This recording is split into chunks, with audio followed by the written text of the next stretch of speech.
다 시리신 건지 아니면 발만 시리신 건지에 대해서 이제 한번 파악을 하시는 것이 중요한데요. 우선 이제 손발이 다 시린 거에 대해서 이렇게 한번 알아보도록 하겠습니다. 자, 손발이 다 시린 경우 같은 경우는 이제 말초로의 순환이 전반적으로 이제 안 되는 경우입니다. 그렇기 때문에 몸 전체를 파악을 해서 접근을 해야 되는데요. 그 소화 장애로 인한 어떤 체력 저하가 있지 않은지 혹은 저혈압이나 자율신경에 이상이 있지 않은지를 파악을 잘 하셔야 됩니다. 시청자분 나이가 62세 여성분이라면 호르몬 문제를 한번 생각을 해볼 수도 있는데요.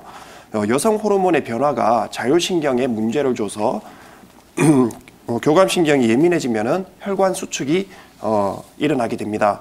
그래서 손이나 발 같은 말초 부위에 혈액 공급이 줄어들어서 이제 냉기를 느낄 수도 있게 되고요. 그 다음에 소화기 문제를 한번 파악을 해볼 수가 있겠습니다.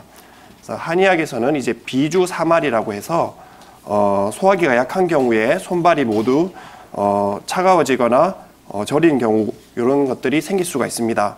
역으로 손발을 움직여서 줬을 경우에 소화기가 더 좋아지는 경우도 마찬가지로 역으로 발생할 수 있겠죠.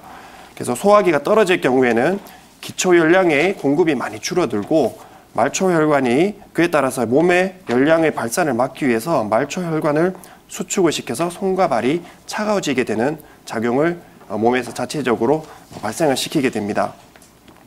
그래서 수종 냉증 환자의 경우는 때문에 이제 만성 장염이라든지 소화 불량, 그다음 변비, 소화기 장애를 호소하는 경우가 많으신데요.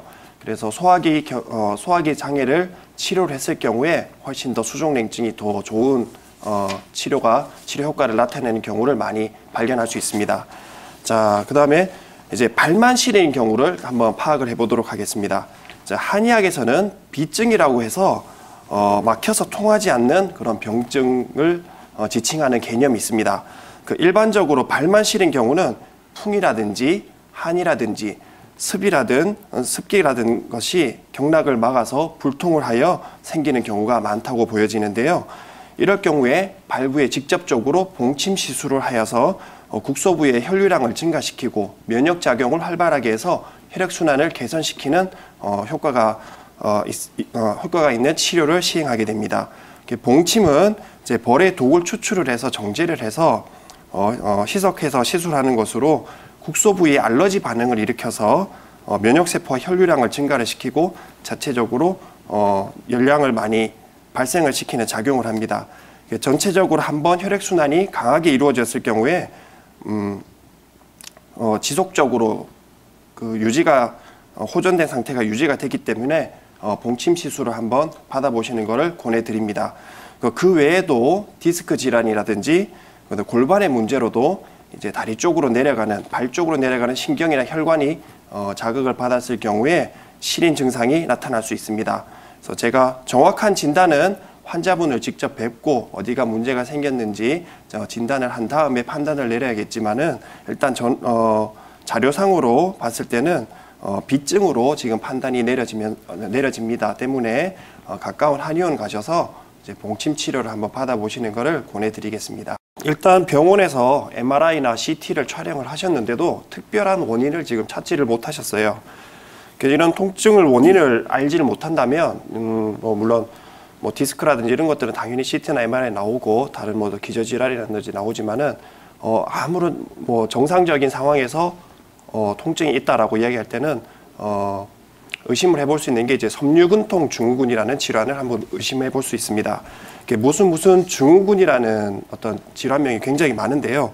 어떤 증후군이라는 것이 이제 뚜렷한 원인이 없이 그다음에 인과관계를 알지 못할 때 붙이는 그런 단어입니다.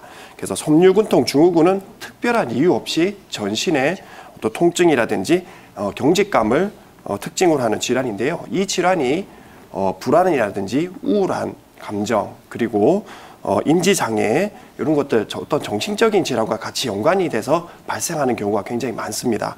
그래서 이걸 같이 떼놓고는 이야기할 수 없는데요. 마침 시청자님께서 신경정신과 약을 지금 복용하고 있으시기 때문에 더욱더 의심해 볼 수 있는 그런 질환이라고 할 수 있겠습니다. 그래서 양방에서는 이렇게 섬유근통 증후군에 대해서 특별한 어떤 치료 방법이라든지 약이라든지 있는 것은 아니고요. 그래서 근육통과 유사하게 봐서 염증과 면역에 도움을 주는 어떤 브로콜리라든지 그다음 토마토, 현미, 생강 같은 어떤 섭취를 권하고 근육에 무리가 가지 않는 가벼운 운동을 권하고 있습니다. 섬유근통 증후군은 이제 우울증하고 어떤 정신적인 어떤 그런 문제와도 연관이 있는 질환이기 때문에 항우울제를 처방을 하고 가급적이면 햇볕을 많이 쬐라고 권하고 있는데요. 이 항우울제와 햇볕을 쬐는 것들이 세로토닌이라는 세로토닌 물질을 분비하는 거에 활성화에 영향을 주기 때문에 통증과도 굉장히 많은 관련이 있어서 호전을 시킨다고 그렇게 보고 있기 때문에 진행을 그렇게 하고 있습니다. 그래서 한방에서는 통증 부위를 이제 통증 부위에 있는 근육을 침이라든지 추나 약침 등으로 치료를 하고 한약으로 전체적으로 몸의 상태를 개선하는 치료를 하고 있습니다. 그래서 불면이라든지 우울감의 근본적인 원인을 제거하는 방향으로 처방을 하게 되고요. 이제 그렇게 섬유근통 증후군을 치료를 하고 있습니다. 몸과 마음의 통증은 서로 분리를 해서 이야기를 할 수는 없습니다.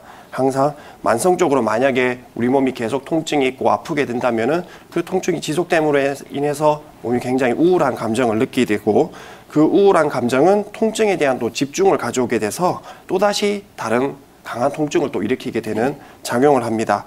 실제로 진료를 해보면은 불면이라든지 우울증을 가지고 있는 환자분들이 훨씬 더 통증에 민감하시고 치료의 반응이 굉장히 느린 것을 볼 수가 있습니다. 그러니까 때문에 몸의 통증뿐만 아니라 마음의 통증까지 그렇게 함께 치료할 수 있는 방법을 찾는 것을 권해드리겠습니다.